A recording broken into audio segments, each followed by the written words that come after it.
So picture this. It's 2022, and Ellen DeGeneres has just ended her massive, culturally dominant daytime talk show. Yeah. And then she quietly relocates to rural England. Now, to most of us, that's just a normal celebrity retirement. You know, like you have some scandals, you pack it up, you move. Exactly. You buy a nice house in the country and just fade out. Right. But not according to a very specific, highly trafficked corner of the internet. Because today, for this deep dive, we are staring straight at a multi-million view theory that claims she didn't retire at all. It claims she fled. To leave the country. Yeah. Yeah, and the video we're digging into today for you comes from this YouTube channel called Peeper. And, I mean, the title alone is it's designed to stop your scrolling dead in its tracks. Oh, totally. It's titled, Katt Williams exposes Ellen DeGeneres is hosting Epstein parties now. Okay, let's unpack this because we need to be incredibly clear with you right up front about our mission here today. Yes. Very clear. We are not here to validate a single one of these shocking claims, like at all. Instead, we're using this video to analyze the anatomy of a modern mega conspiracy theory. So imagine you're standing in front of a giant corkboard, right? Like in a detective movie. Exactly. We're looking at this diagnostic landscape of information, and some of the red strings on this board, they connect to real solid thumbtacks, actual documented facts, historical events, things we can actually prove. Right. And then other strings, they just connect to thin air, Yeah. or shadows, or just wild speculation. So our goal today is to show you exactly how a video like this stitches together, you know, celebrity gossip, real life tragedies, and actual documented institutional failures into this one massive, unavoidable narrative. It really is a masterclass in modern myth-making. And as we map out this digital corkboard for you today, you're going to notice the video frequently uses highly polarizing political figures, like Donald Trump, for instance, as plot points to advance its narrative. Right, which we need to address. Yeah, so we're looking at this strictly as an impartial examination of the text. Yeah. We aren't here to take any political sides, left or right. Yeah. We're just tracing how the creator of this video utilizes these real-world events to construct this, well, this alternate reality. And to really understand how that alternate reality works, we have to look at the foundation it builds before it even points a finger at Ellen DeGeneres. Like, the whole premise hinges on this idea that there is an elite underground economy, and that this economy constantly demands a quote-unquote supplier. Right, the supplier economy. What's fascinating here is how the video uses basic supply and demand economics to make a wildly complex, bizarre theory sound like a rational business model. Yeah. It frames this world not as a shadowy, chaotic, robe-wearing cult, but almost as a structured corporate entity, like a highly organized supply chain. And it anchors that corporate premise with a real thumbtack, because the video cites Nick Bryant. Oh, yeah. And for those who don't know, Nick Bryant is the investigative journalist who actually published Jeffrey Epstein's infamous Black Book back in 2015. So he's a real guy. A real credible journalist. Exactly. And Bryant claims he was tipped off that there is always an Epstein understudy waiting in the wings, and that various networks like this are highly protected and operating at any given time. So the video uses his credible assertion that the network didn't just magically vanish the day Epstein died to build its next massive leap in logic. Which is? It suggests that maintaining a multi-billion-dollar empire requires constant logistical upkeep. Right. When someone at the top falls, the market demands a replacement. Which is where Katt Williams enters the narrative. Right. The video uses these recent viral statements from Katt Williams to argue that figures like Diddy and Epstein, even though they came from entirely different worlds, I mean, you have a hip-hop media mogul versus a Wall Street financier. Completely different spheres of influence. Totally. But Williams argues they actually serve the exact same function. He says they were both just suppliers. Their entire job was to source victims and provide whatever powerful extremists wanted behind closed doors. So the video is essentially creating a job description for this role. And Williams goes even further, right? He frames himself as an insider. He claims he infiltrated the Illuminati to report back to the public, literally risking his life to expose them. Wow. And the video highlights his massive cultural reach. It specifically mentions his interview with Shannon Sharpe that pulled in like 90 million views. 90 million. That's just wild. It is. And it uses that stat to position him as the ultimate trusted whistleblower for this entire supplier economy. It even throws Harvey Weinstein into the mix. It notes how Weinstein allegedly controlled major female celebrities, offering access to them in exchange for industry support. So the underlying logic the video pushes is this concept of aging out. Aging out, yeah. Like, these elites get old, they lose their power, they get taken down by the press, or they go to prison. And when that happens, there is a literal job opening at the top of the food chain. It's corporate succession planning, but for a global underground. Right. So if the supplier position is opened, the theory needs a prime suspect to fill it. It needs a recognizable face. And the narrative points the finger squarely at Ellen DeGeneres. Which is... And it relies on a highly specific timeline of seemingly suspicious coincidences to make that case. Wait, hold on, though, because we're talking about a comedian who literally danced on daytime TV, replacing a Wall Street financier. I know. That is a massive leap in logic. How does the video even begin to justify that to the viewer? Well, by manipulating the timeline, it takes her career downfall and aligns it perfectly with major events in the Epstein fallout. So the video uses the sentencing of Ghislaine Maxwell to 20 years in prison as its launchpad. According to the court documents that the video cites, Maxwell claims there are 25 men who are still protected under secret settlements, plus 4 other uncharged co-conspirators. Right, which means there is a massive amount of unresolved guilt floating around in the public consciousness. Like, everyday people know that powerful individuals got away with it. Precisely. And the video seizes on that exact unresolved tension. It argues that with Maxwell locked away, the enterprise needed new leadership. So the video points out that Ellen shut down her massively successful talk show in 2022, right, which was just weeks after Maxwell's sentencing. So the theory alleges she didn't step down because of those toxic workplace scandals that were in the news. but because she was terrified that Maxwell was going to snitch on her. Exactly. And the video tracks her recent movements to bolster this whole idea. It notes that Ellen and her wife, Portia de Rossi, recently put their Montecito estate on the market, and they relocated to rural England. Now, to be fair, the video does acknowledge that Ellen explicitly told her friends she left the United States because of the election of Donald Trump. Entertainment publications widely reported that this was her primary motivation and that she basically had plans to never return to the U.S. But notice what the video does here. It takes that documented political motive, wipes it off the corkboard entirely, and just replaces it with its own narrative. Right. It dismisses the election angle as a convenient cover story. It claims she actually fled to the UK because of the British royal family's deep ties to Epstein. Oh, wow. Yeah, the video specifically names Prince Andrew and another figure, Peter Matt. Right. And for those of you who aren't steeped in royal watching, Peter Matt is someone in King Charles's orbit who has had past reported links to Epstein. So the video uses these names to argue that Ellen is seeking refuge in a jurisdiction where the elite basically shield their own. Because conspiracy narratives fundamentally rely on the idea that nothing is coincidental. Nothing at all. Right. A celebrity moving abroad for political reasons, that's mundane, boring. But fleeing to a foreign country to leverage royal protection from an international trafficking probe, that keeps viewers watching. It's the ultimate hook. So the theory establishes a motive and a timeline, right? But it still has a glaring hole. Which is? If she is this powerful mastermind, how is she keeping it a secret? And that brings us to the next stage of the video's narrative, which is silencing the witnesses. And I really have to say, this is where the source material gets incredibly dark. It does. It really crosses a line.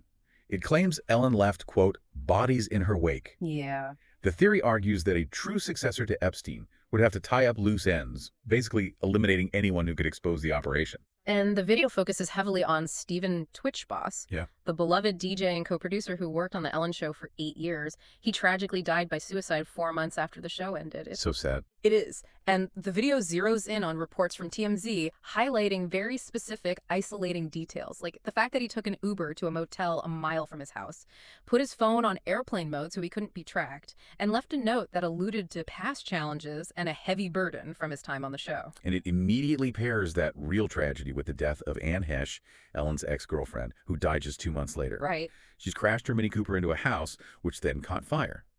Now, the official coroner's report stated she died from smoke inhalation and brain death from the fumes. Which is awful. But the video actively casts doubt on that official medical conclusion. How so? It points to aerial news footage from a helicopter, where Heche allegedly sits straight up on the stretcher while being loaded into the ambulance. And the video argues that this requires a conscious effort that contradicts the coroner's claim of her being unconscious or brain dead at the scene. Oh, I see. And then, the video also weaves in a quote from the entertainer Tyler Perry, where he discusses his own past suicide attempts. Wait, why Tyler Perry? It uses his words to contextualize the deep darkness and pressure of the entertainment industry.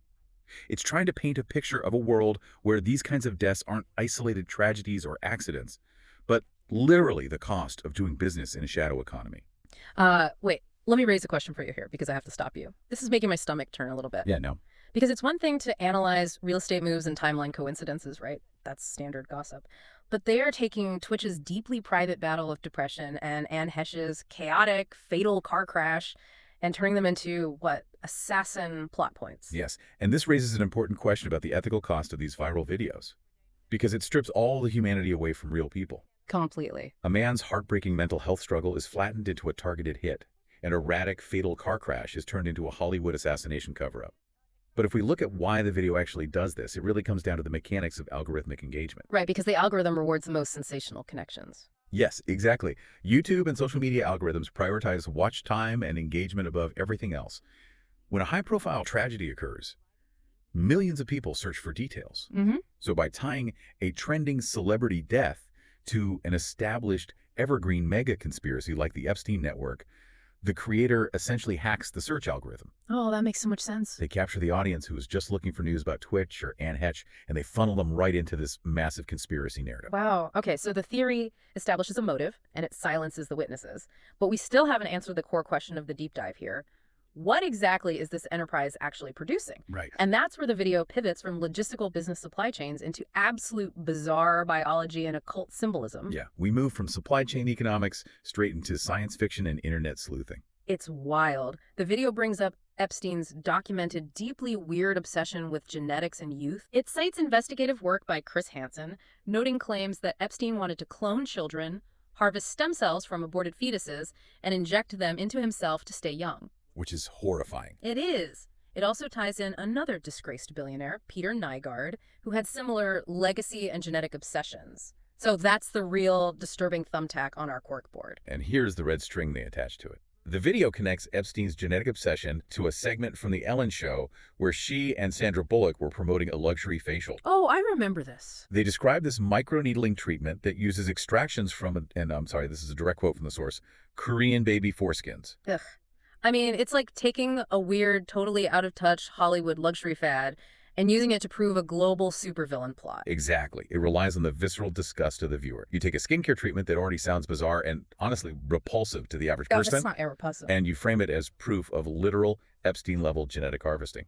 And the video doesn't stop with the biology stuff. It leans heavily into visual clues. Like, it compares the physical set design of the Ellen Show to the bizarre temple structure on Epstein's private island. Oh, right. It suggests they look identical, you know, with their blue and white stripes and that specific square framing. Which brings us to the psychology of pareidolia. Pareidolia. Yeah, pareidolia is the human brain's tendency to see meaningful patterns or connections in random or unrelated visual data. Like seeing a face in a cloud. Exactly. Or the Virgin Mary on a piece of toast.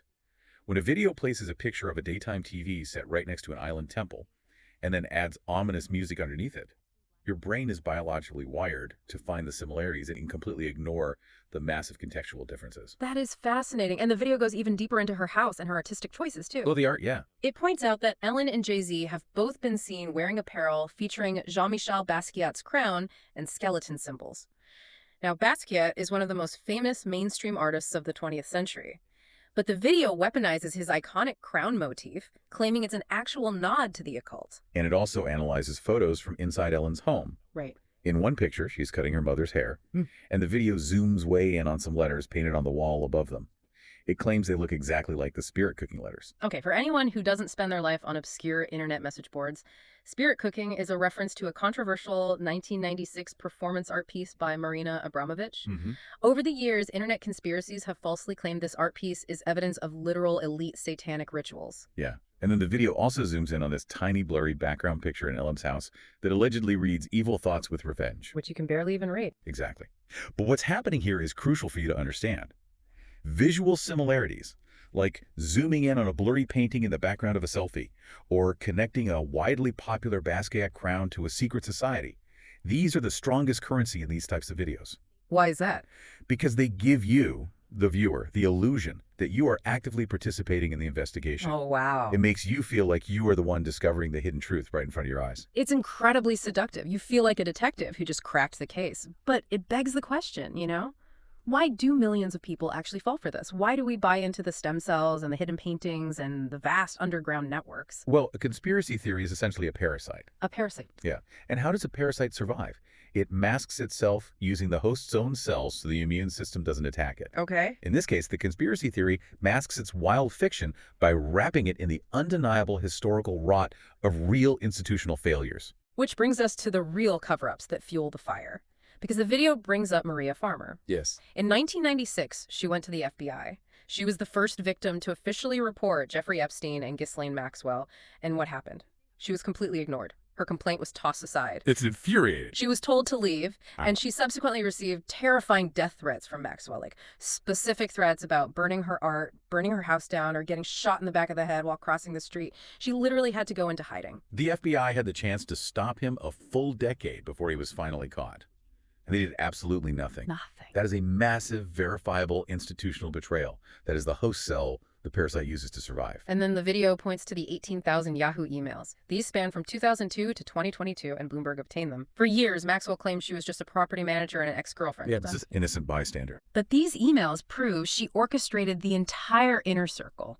She was organizing trips for tech billionaires like Google co-founder Sergey Brin and 23andMe co-founder Anne Wojcicki.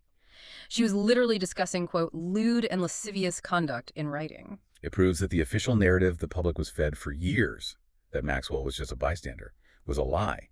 It was constructed to minimize the damage to powerful people. And then there's the mystery of the cellmate's note. Oh, the note. In July 2019, shortly before Epstein's death, his cellmate, Nicholas Tartaglione, allegedly found a handwritten note from Epstein that simply said, "Time to say goodbye."